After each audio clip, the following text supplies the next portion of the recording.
আসসালামু আলাইকুম রহমতুল্লাহি বরকাতুহু। হ্যালো ভিউয়ার্স, আজকে দেখাবো পুরাতন ক্যারেট থেকে নতুন ক্যারেটে কিভাবে কেঁচু দিতে হয়। এই যে দেখতে পাচ্ছেন, এগুলো আমার নতুন ক্যারেট। এই যে এগুলো আমি ক্যারেটের মধ্যে গোবর দিয়েছি, আর এটা আমার পুরাতন ক্যারেট। এখানে যে সার হয়ে গেছে, দেখছেন জোড়া সার হয়ে গেছে। তো আমি এই ক্যারেট সারগুলা আমি কেঁচু আছে সারের মধ্যে, তো কেঁচু আমি নতুন ক্যারেটে দেবো। নতুন ক্যারেটে দেওয়ার জন্য রেডি করছি। এই যে কেঁচুগুলো আমি এটা নতুন দিয়ে দিছি অলরেডি। এখানে মধ্যে আরও কেঁচু আছে, যেমন এইটার মধ্যে দেখেন অনেক কেঁচু, ও দেখেন অনেক কেঁচু। এই কেঁচুগুলো আমি এই এই ক্যারেটে দিয়ে দিলাম, কেঁচু সহ সার সহ দিয়ে দিলাম। তো সারগুলা এক সময় কেঁচু চলে যাবে, কেঁচুগুলা চলে যাবে নতুন গোবরে, আর সার উপরে উপরে থাকে যাবে। পরে আমি সার নিয়ে নেব উপর থেকে।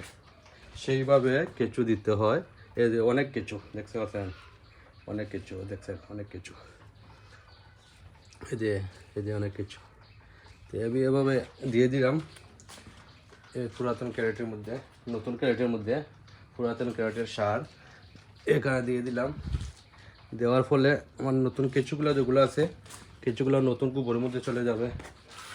আমার সার উপরে থাকে যাবে, পরে আমি সার তুলে নেব এখান থেকে। এভাবে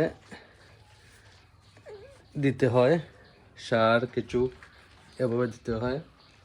নতুন সার দেখেন অলরেডি বড় বড় কেঁচু চলে আসছে এখানে। দেখেন কেঁচু চলে আসছে, অনেক কিছু এখানে দেখতে পাচ্ছেন, অনেক কিছু। অনেক কারেন্ট চলে গেছে, কারেন্ট চলে গেছে, তো ভিডিওটা হয় নাই, ভিডিওটা স্কিপ করে দিই।